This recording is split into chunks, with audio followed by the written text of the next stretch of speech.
आज आपके लिए बहुत ही इंपॉर्टेंट वीडियो बनने वाली है। पोलैंड वर्क परमिट का रिएक्शन क्यों आ रहा है, आज सही बताएगा क्यों आ रहा है, बताओ।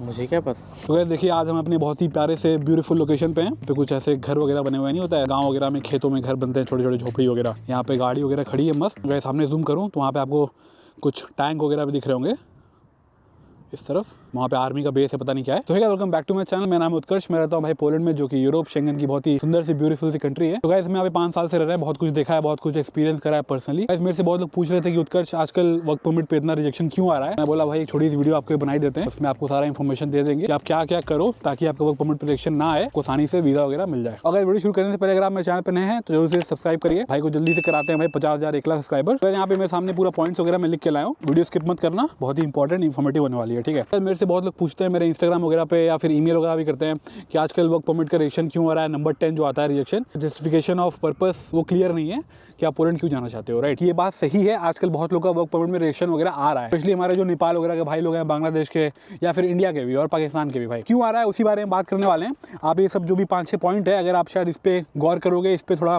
फोकस करोगे तो शायद आपका रिएक्शन नहीं है। सबसे पहला पॉइंट है कि नॉट प्रॉपर वर्क परमिट। इसका मतलब ये है ना कि आपका जो वर्क परमिट आपको मिला है वो जेन्युइन नहीं है, फिर वो किसी मेरी छोटी मोटी कंपनी का है। देखो गाइस, बात ये है ना कि यहाँ पोलैंड में बहुत सारी यूक्रेन की कंपनीज है, सारी बेलारूस की कंपनी है, जो कि यहाँ पे एक तरह की शेल कंपनी खोल के बैठी है, ठीक है। वो छोटी मोटी कंपनी है को वर्क परमिट दे देंगी 500 यूरो, 1000 यूरो, 2000 यूरो। पर्सनली मैंने भी एक्सपीरियंस करा। एक भाई से मैं अभी ईमेल वगैरह पे थोड़ा वार्तालाप कर रहा था तो पता चला कि वो भाई ने वर्क परमिट के लिए दिया 800 यूरो, कि उनके वर्क परमिट पे ना ही कंपनी का ईमेल है ना ही एड्रेस है। भाई वो वर्क परमिट फेक था, ठीक है। तो अगर आपका वर्क परमिट फेक है तो भाई कभी वीजा नहीं मिलेगा और आपका रिएक्शन आएगा ही आएगा। बिकॉज आप जब वीजा अप्लाई करते हो तो जो भी इंडिया में जो पोलिश एम्बेसडर है वो सारा देखते हैं भाई आपके डॉक्यूमेंट, कि आपने क्या क्या डॉक्यूमेंट्स लगाया है, मतलब लेजिट है कि नहीं, सही डॉक्यूमेंट्स है कि नहीं, राइट। इसकी रिगार्डिंग में पहले एक वीडियो बना चुका हूँ कि how to check your work permit. तो अपना पहले वर्क परमिट वीजा अप्लाई करने से पहले चेक कर लीजिए या करवा लीजिए, जो भी लॉयर जैसे भी कराना है आप करा सकते हो। स्टैम्प तो होना चाहिए, बहुत लोगों का स्टैम्प ही नहीं होता है भाई, तो स्टैम्प नहीं है, सैलरी वगैरह कम मेंशन है तो कैसे वीजा मिलेगा, समझ रहे हो ना यार। दूसरा रीजन है no letter of guarantee from a company in Poland. तो देखिए हमारे पीछे कैसा मस्त एक्टिव स्पोर्ट वाले घूम रहे हैं भाई, इधर तूफानी कर रहे हैं, खुद से तूफानी करते हैं। वीकेंड है तो सब लोग मजे कर रहे हैं, अच्छी बात है भाई। आप जब भी वर्क परमिट अप्लाई करते हो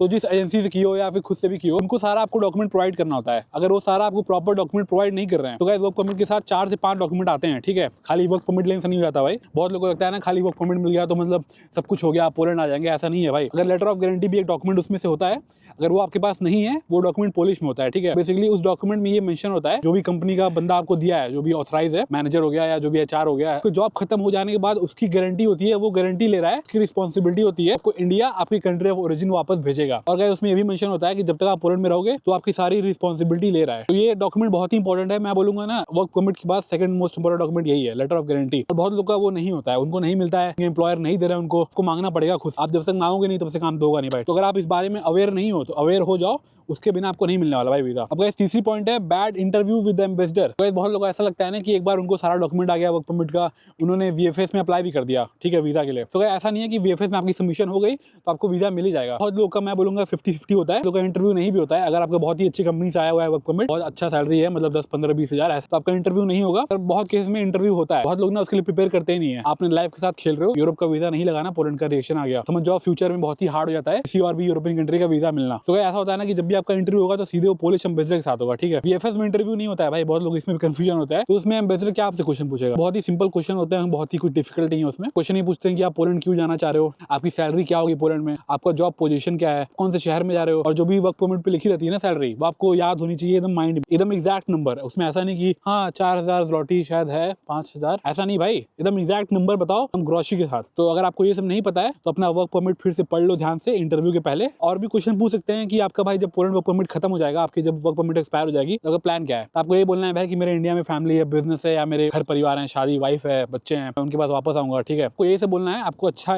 डिप्लोमेटिक आंसर देना है, भावनाओं में बह नहीं जाना है कि मैं वहां पर जाके भाई जॉब करूंगा, पैसे कमाऊंगा, वहीं पे सेटल होना है। ये सब बहुत लोग ऐसा बोल देते हैं। आप ज्यादा ऑनेस्ट बनोगे ना एम्बेसडर के सामने कि वो ऑनेस्टी लग जाएगी तो ये होता है गाइस, तो इसलिए गाइस थोड़ा सचेत कर रहा हूँ। बात करते हैं हमने चौथे पॉइंट पे। अगर चौथा पॉइंट ये है, आपने जब VFS में अपना सबमिट किया है ना डॉक्यूमेंट, तो उसमें आपने कोई सपोर्टिंग डॉक्यूमेंट नहीं लगाया है, मतलब एक अच्छा सा कवर लेटर, एक अच्छा सा रेज्यूमे, फिर आपके इंडिया में कोई जमीन है, प्रॉपर्टी है, या फिर आपकी अगर शादी वगैरह हो गई, आप मैरिड हो, अपने मैरिज सर्टिफिकेट वगैरह, इस तरह के डॉक्यूमेंट जो कि आपको प्रूफ करें कि आप इंडिया वापस आओगे। मुझे पता है भाई 99% लोग तो वापस नहीं आना चाहते हैं, तो प्लान ये होता है ना यार एक बार यूरोप में जाए तो वहीं सेटल हो जाए, वहीं कुछ करें। ये सब बात ठीक है, मैं आपकी बात समझ रहा हूँ, पर आप जब एम्बेसी में जाते हो ना या फिर अपना वीजा अप्लाई करते हो, उसमें आपको थोड़ा डिप्लोमेटिक वे में कुछ दिखाना होता है कि फादर वगैरह हैं फैमिली में, अगर आपकी एज वगैरह कम है अपने फादर का कोई डॉक्यूमेंट दिखा सकते हो, एफिडेविट कुछ बनवा सकते हो, एक ही बेटा हूँ अपने फादर का, प्रॉपर्टी वगैरह मुझे करनी है इनहेरिट वगैरह। में जो पोलिश एम्बेसडर है उसको लगे कि हाँ बंदा काम करने जा रहा है, परमिट खत्म हो जाएगा तो वापस आएगा इंडिया से, उनको पता है कि आप वापस नहीं आओगे, तभी आप अपने तो डॉक्यूमेंट तो दिखाओ। आप डॉक्यूमेंट नहीं दिखाते हो भाई आपके आ रही है रिएक्शन। अब बात करते हैं हमने 5वें पॉइंट पे, और 5वां पॉइंट ये है कि यहाँ पे ना पोलैंड में मैं बताऊंगा 1-2 लाख कंपनी है, HR कंपनी, ठीक है, 90% सब यूक्रेन की है। तो यहाँ पे ऐसे बहुत सारी कंपनी है भाई, और वर्क परमिट आपको ना कोई 100 यूरो में दे देगा, कोई 200 यूरो में दे देगा, कोई 500 में देगा, कोई 1000 में देगा, कोई 2000 में देगा, कोई 5000 में देगा। सबका अपना अपना पैकेज है, सबकी अपनी अपनी सर्विस है। उसमें से खुद से रिसर्च करनी है कि कौन सा सही एजेंसी है जो सही में लोग को भेज रहा है और कौन सा है जो खाली पैसे बना रहा है। अगर गाइस मैं आपको सिंपल वे में एक्सप्लेन करूं कि ऐसे बहुत सारे ऑनलाइन एजेंट बैठे हुए हैं, जो यूट्यूबर हैं, जो भी हैं भाई, नाम नहीं लूंगा पर बहुत लोग ऐसा काम कर रहे हैं। मैं बोलूंगा गाइस मेरी एजेंसी है, मैं आपको 100 यूरो दो, मैं आपको वर्क परमिट दूंगा पोलैंड की। बहुत लोग लगे यार सही में यार, बहुत सारे एजेंट तो भाई 2 लाख 3 लाख 4 लाख चार्ज कर रहे हैं, उत्कर्ष भाई तो 100 यूरो में दे रहे हैं, मतलब 10,000 इंडियन रुपीज। तो गाइस मान लो मैंने ऐसा काम किया, मैंने वीडियो बनाई, मेरे वीडियो पे ना 50,000 लोग ने मेरी वीडियो देखी, उसमें से अगर 1,000 लोग भी कन्विंस हो गए, उनको मेरे भरोसा हो गया, और 1,000 लोग ने मुझे 100 यूरो दे दिया, तो मैं 1 लाख यूरो ऐसे कमा लूंगा। अगर मेरी मैथ्स गलत नहीं है तो आप 100 × 1,000 यूरो कर दो, तो ये हो गया 1 लाख यूरो। पता है 1 लाख यूरो कितनी बड़ी अमाउंट होती है? 1 लाख यूरो मतलब 80-90 लाख। तो ऐसे ऐसे यूट्यूबर हैं, ठीक है, मैं नाम नहीं लूंगा फिर से किसी का, भाई अपना अपना काम है, अपना अपना सर्विस है, जो कर रहा है, ठीक है, मुझे इससे कोई मतलब नहीं है। मेरा काम होता है बस आपको सही इन्फॉर्मेशन देना, और बाकी आपके ऊपर है भाई, ट्रस्ट कर रहे हो किस पे क्या काम कर रहे हो, मेरा उसमें कोई हाथ नहीं है। आप पोलैंड आओ मत आओ, ये आपकी लाइफ है, आपका डिसीजन है। तो मैं यही बोल रहा हूँ, बहुत सारे ऐसे ऑनलाइन यूट्यूबर ऐसे बैठ गए हैं, लोग को ऐसे ही भाई बेवकूफ बना रहे हैं, 100 यूरो बताते हैं, 200 यूरो बताते हैं, 500 यूरो बताते हैं, और भाई इंडिया में बैठे हो, आपको कुछ पता नहीं है कि पोलैंड में क्या सीन है, क्या हो रहा है, यहाँ पे क्या रियलिटी है, और भाई वो लोग भरोसा कर लेते हैं, अपना पैसा डुबाते हैं। मैं इसलिए बता रहा हूँ ना, मेरे पास प्रूफ है, एक बंदे के साथ ऐसा हुआ है। एक बंदा है, वो भी यूट्यूबर है फ्रॉम पाकिस्तान, और वो भी बनाता है वीडियो वगैरह, शायद वो पोलैंड में रहता है, यूक्रेन में रहता है, मुझे नहीं पता, और वो ऐसे काम कर रहा है, लोगों के साथ स्कैम कर रहा है, और मुझे सारा प्रूफ है मेरे पास कि उसने एक बंदे के साथ ऐसा स्कैम करा है। मैं क्या बोलूँ यार आप लोग को, ऐसा हो रहा है and you have to be very aware. ऐसा मत समझो कि जो भी इंटरनेट पे लोग वीडियो बना रहे हैं ना, सब मतलब 100% रियलिटी बता रहे हैं। आप ऐसे बहुत सारे लोग हैं जो कुछ भी बोलते हैं वीडियो में, भाई गरीब माँ के बेटे बोल देंगे आपको यूके पहुंचा देंगे, Australia, New Zealand, Luxembourg, Germany, Spain, France, Switzerland में आपको मैकडॉनल्ड्स में जॉब दिला देंगे। Things are very far from reality हम बताते हैं आपको, बिकॉज हम यहाँ पे हैं 5 साल से, हमने बहुत लोग से बात करी है, बहुत लोग का लाइफ बनाया है, बिगाड़ा तो नहीं है भाई अपने वीडियो से। मैं बहुत अप्रिशिएट करता हूँ कि आप लोग मेरे भरोसा करते हो, मेरी वीडियोस वगैरह देखते हो, अच्छे अच्छे व्यूज वगैरह आते हैं, बस आप लोग सब्सक्राइब नहीं करते हो, इसी की थोड़ी दुख लगी रहती है। तो आप लोग यार सब्सक्राइब करो जल्दी से, 50,000 1 लाख कराओ, और मेरा काम है भाई सही इन्फॉर्मेशन पहुंचाना, जो मैं पहुंचाते रहूंगा जब तक पोलैंड में हूँ। और गाइस मैं अपने लास्ट पॉइंट पे हूँ, जो मैं बता रहा था, फेक नॉट गुड कंपनी, जहां से आपने वर्क परमिट अप्लाई कर दी है, छोटी मोटी कंपनी है, 500 यूरो 1000 यूरो में आपको बताया कि वो वर्क परमिट दे देंगे। जब भी आप वीजा अप्लाई करोगे VFS में या पोलिश एम्बेसी या कहीं भी, तो वो वेरीफाई करते हैं कंपनी का, आपके वर्क परमिट पे ईमेल आईडी होगा या फोन नंबर होगा, उसमें कॉल करती है पोलिश एम्बेसडर या पोलिश एम्बेसी से, कोई भी कॉल करेंगे, उनको ईमेल करेंगे, और छोटी मोटी कंपनी होगी तो भाई वो ना रिप्लाई करते हैं उस ईमेल का। पोलिश एम्बेसी है वो यही वेरीफाई करती है कि आपने इस बंदे को सही वर्क परमिट दिया है कि नहीं दिया है, और क्या इसकी जॉब है, क्या सैलरी वगैरह है। कि जब पोलिश एम्बेसी वेरिफिकेशन करती है आप जो वीजा अप्लाई करते हो, तो जो भी पोलैंड में छोटी मोटी यूक्रेन में कंपनी है वो रिप्लाई नहीं करती है उनका टाइम पे, और इसलिए आपका वेरिफिकेशन फेल हो जाता है और आपको वीजा नहीं मिलता है। तो ये सब भी हो रहा है, इसलिए you have to be very aware, बहुत ही अपने ध्यान से काम करो यार। कि आपको लग रहा है ना सब कोई पोलैंड जा रहा है, पोलैंड अभी हॉट टॉपिक है तो हम भी चलते हैं पोलैंड, ऐसा बिल्कुल नहीं है भाई। ऐसा पोलैंड में आके आप कोई करोड़पति अरबपति नहीं बन जाओगे, अगर मैं आपको ऑनेस्टली बताऊं। अगर आपको ऐसा लग रहा है कि आप पोलैंड में आके बहुत ही पैसे कमा लोगे, बहुत ही अमीर बन जाओगे, तो हम भी यहीं पे हैं, आप भी आ जाओ। आप लोग ना जब भी आपको पोलैंड का वर्क परमिट मिले, आप उसका गूगल मैप्स पे जाके रिव्यू वगैरह चेक करो, क्या रिव्यूज है, लोग ने कैसा रिव्यू दिया है। जो भी आपके वर्क परमिट पे एड्रेस वगैरह मेंशन्ड है, वो कंपनी उस एड्रेस पे पोलैंड में है कि नहीं। जो भी कंपनी होती है उनका यहाँ पे ना KRS नंबर होता है। KRS number is basically the registration number of the company. तो गाइस आप गूगल पे ना सीधे अपने कंपनी का नाम लिखो, KRS की जो वेबसाइट है उस पर चेक करो कंपनी का क्या टर्नओवर है, कंपनीज में कितने एम्प्लॉई हैं, और कंपनी कितनी पुरानी है। तो गाइस अगर मैं आपको ऑनेस्टली बताऊं, पोलैंड में कंपनी खोलना बहुत ही आसान है भाई, इंडिया से तो काफी आसान है, सब ऑनलाइन होता है। आपको एक लॉयर हायर करना है, अटॉर्नी, आपके कुछ खर्चे होते हैं 4-5 हज़ार लौटी, आपको एक लॉयर हायर करना है, कंपनी का रजिस्ट्रेशन वगैरह करके आपको दे देगा। तो मैं यही बोल रहा हूँ कि यहाँ पे कंपनी खोलना is not a very big deal. तो ऐसे बहुत सारे लोग हैं जो कंपनी खोल रहे हैं, उस कंपनी के नाम पे स्कैम कर रहे हैं। बेसिकली आपको अपने से वेरीफाई करना है KRS की वेबसाइट पे कि कंपनी कितनी पुरानी है, कंपनी का क्या टर्नओवर है, ठीक है, ये सब उसमें मेंशन होता है, और कंपनी में कितने एम्प्लॉय काम कर रहे हैं। और गाइस अब आते हैं अपने छठे पॉइंट पे, जो कि है लैक ऑफ प्रिपरेशन और नेग्लिजेंस। आपको एक बात समझनी है ना कि जो यूरोप शेंगन का वीजा है, it's not like gulf visa. तो गाइस आप किसी किसी भी गल्फ कंट्री में काम करना चाह रहे हो, दुबई, कतार, ओमान, कहीं भी यार, कुवैत जाओ, पैसा छापो कुवैती दिनार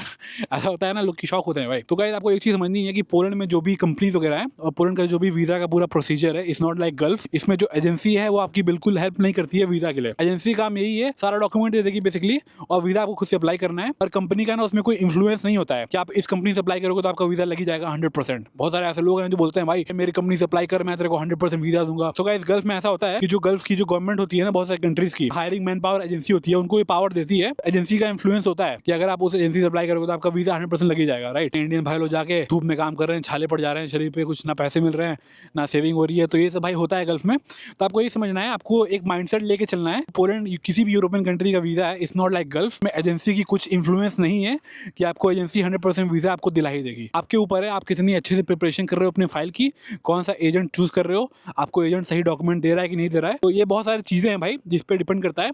तो आप अपनी खुद से प्रिपरेशन करो। मैं ऐसा इसलिए बोल रहा हूँ ना, बहुत लोगों को लगता है कि कोई भी एजेंसी है उसको 4 लाख 5 लाख जो भी अमाउंट है मैं दे दूंगा, वीजा लगी जाएगा। ऐसा नहीं है भाई। ओवरऑल बोलने का ये मतलब है कि आप एजेंसी पे एकदम 100% डिपेंड मत हो जाओ। इंडिया में क्या होता है, किसी को पैसा दे दो तो कुछ भी काम हो जाता है। ये सब काम ना आपको यूरोप शेंगन वीजा में बिल्कुल नहीं होता है। आप पैसे देकर तो किसी को नहीं आ सकते हो। अगर गाइस किसी को बुरा लगा है तो बुरा मत मानो भाई, मैं किसी को ऐसा इन्फ्लुएंस नहीं कर रहा हूँ कि पोलैंड जाओ, गल्फ जाओ, कहीं जाओ यार, आप जहाँ जाना है वहाँ जाओ, आपकी लाइफ है। अब आते हैं अपने 7th पॉइंट पे, वो है qualification mismatch with the job requirements. देखो आपका जो प्रोफाइल है ना और आप जिस जॉब के लिए जा रहे हो वो मैच नहीं हो रहा है। और गाइस मान लो मैं इंडिया में रहता अभी, ठीक है, मैंने इंडिया में करा है बीकॉम बीए जो भी होता है यार, आर्ट्स वगैरह जो भी करा है, और मैं पोलैंड जा रहा हूँ जॉब के लिए जो कि मेरे पढ़ाई से और मेरे पास एक्सपीरियंस से रेलिवेंट नहीं है। उस केस में ना जो भी पोलिश एम्बेसडर है उसको लगता है बंदे की इंटेंशन कुछ और है, इसीलिए आपका 10 नंबर का रिएक्शन आता है सबका, ठीक है। तो आप इससे बचने के लिए क्या कर सकते हो, क्वालिफिकेशन मिसमैच है, जो भी आपने पढ़ाई करी हो किसी और फील्ड में है, या फिर आप जॉब भी कर रहे थे किसी और फील्ड में और आपको पोलैंड के आपके वर्क परमिट पे किसी और फील्ड में आप जॉब करने आ रहे हो, तो एक काम करो, कम से कम कुछ डॉक्यूमेंट बनवा लो वर्क एक्सपीरियंस का। वो तो इंडिया में बन जाता है पैसा तो देके, राइट। तो यार इतना तो करो कम से कम खुद से, कम से कम एक वर्क एक्सपीरियंस का डॉक्यूमेंट बनवा लो।